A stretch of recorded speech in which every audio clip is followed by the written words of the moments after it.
एक गांव में एक लकड़हारा रहता था जिसका नाम हरिया था।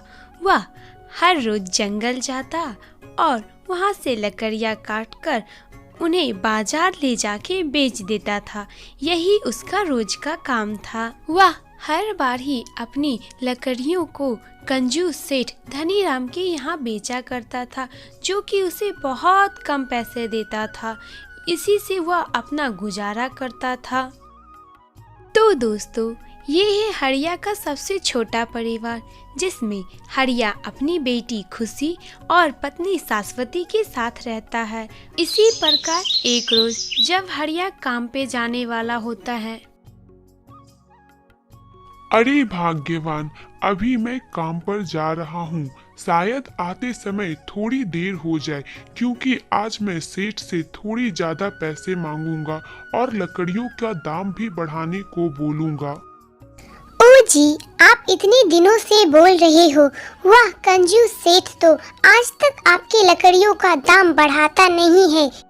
अरे पर हम भी क्या कर सकते हैं, उनके अलावा और कोई लकड़ियाँ बाजार में लेना ही नहीं चाहता है। पर क्यों पापा, हमसे लकड़ियाँ कोई क्यों नहीं लेना चाहता? मुझे भी विद्यालय जाना है, बताओ ना। क्योंकि आजकल लोगों को लकड़ियों की जरूरत नहीं पड़ती है, बस इसीलिए। जिसके बाद हरिया अपनी बेटी से बिना कुछ बोले वहां से चला जाता है। यह सोचता हुआ कि आज तो कुछ पैसे लाएगा तभी अपने बच्ची का एडमिशन बड़े स्कूल में करवा पाएगा। और कुल्हाड़ी लेके वह जैसे ही जंगल पहुंचता है, वह लकड़ियों को काटकर गट्ठर बनाकर अभी उसे देख ही रहा होता है कि तभी एक साधु बाबा ना जाने कहां से वहां पर आते हैं और उससे बोलते हैं।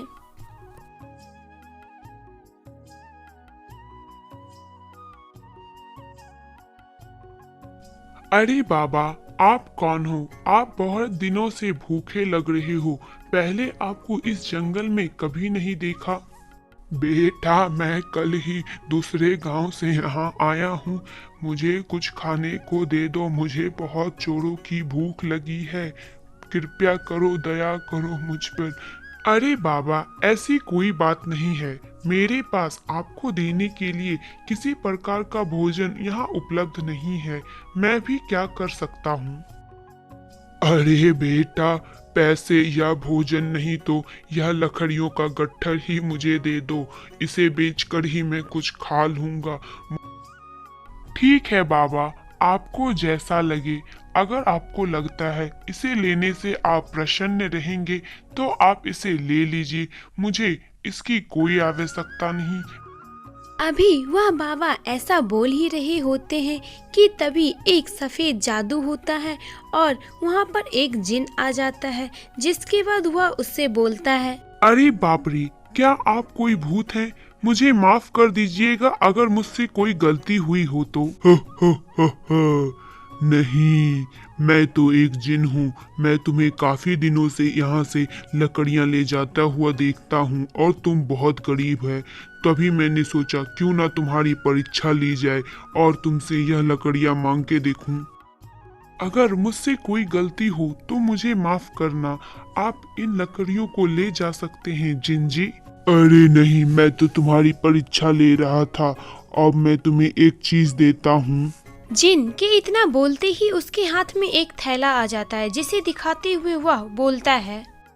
यह एक जादुई थैला है, जिससे तुम जब चाहो जो चाहो वह मांग सकते हो।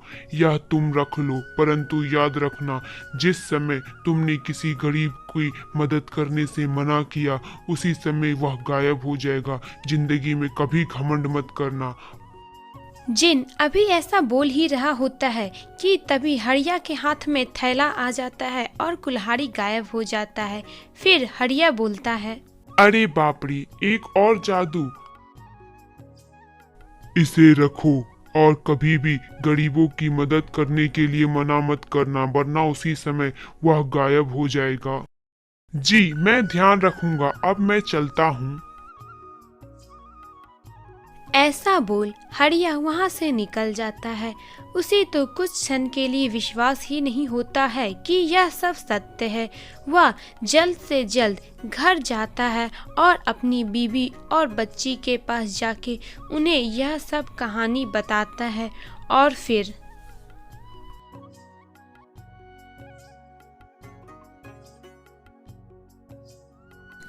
जी क्या हुआ? क्या उस सेठ ने लकड़ियों के बदले में आज आपको ज्यादा पैसे दिए हैं? आप इतने खुश क्यों लग रहे हैं?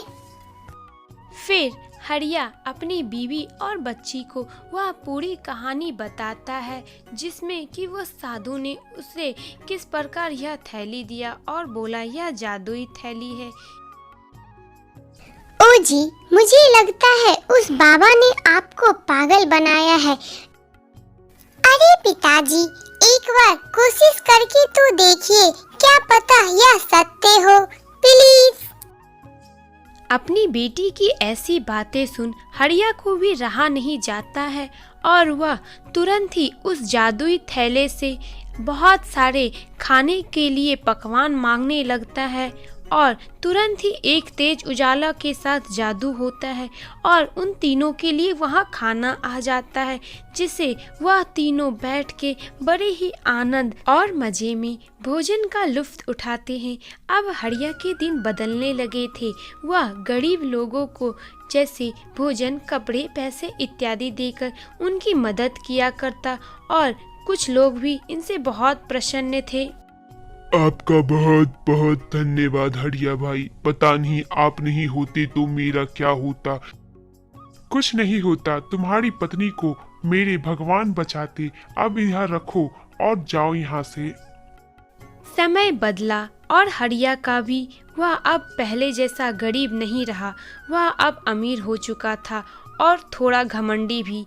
एक रोज उसका नौकर बूढ़ा रामू काका वहाँ आता है और हरिया से कुछ पैसों की मांग करते हुए उससे बोलता है, बेटा मुझ गरीब पर कुछ दया करो, कुछ पैसे मुझे उधार दे दो। मेरी बेटी की शादी है, कृपया करो। अरे ओ बुढ़े, चल निकल, तुझे यहाँ पर काम पर रखा है, वही बड़ी बात है। अरे बेटा, तुम यह सब कैसे बोल सकते हो? तुम तो पहले बहुत बड़े दिल वाले थे। था तो इसका मतलब यह नहीं कि हर बार मैं तुम जैसे गरीबों पे अपना सारा का सारा पैसा ही खर्च कर दूं। तुम लोग भिखमंगे, चल निकल। ठीक है बेटा, जैसा तुम्हें लगे। तुमने तो आज मेरा दिल तोड़ दिया। ऐसा बोल वह बूढ़ा व्यक्ति बड़े ही उदास होकर और अपनी बेटी की शादी के चिंता में वहाँ से चला जाता है। थोड़ा समय बीतता है, तभी हरिया की पत्नी वहाँ उसके पास दौड़ते हुए आती है और उससे हकलाते हुए बोलती है, अरे क्या हुआ भाग्यवान, तुम इतनी दौड़ते हुए तेजी में क्यों आई हो? क्या कोई बात है? हमारा जादुई थैला अचानक से कहीं गायब हो चुका है। अरे यह क्या बोल रही हो भाग्यवान? हे भगवान! जिसके बाद उसकी पत्नी ने बताया कि वह थैला किस प्रकार अचानक खुद ही गायब हो गया और जाते जाते एक संदेश मिला है कि जिंदगी में कभी भी लालच मत करना। जिस पर हरिया बहुत ही रोता और पछताता है और वह फिर से अपना सारा काम धंधा पहले की तरह चालू करने पर मजबूर हो जाता। अब उसके दिन फिर से पहले की तरह गरीब हो जाते हैं। दोस्तों, जिंदगी में कभी भी अपने पैसों पे घमंड मत करिएगा, यही आज की शिक्षा है।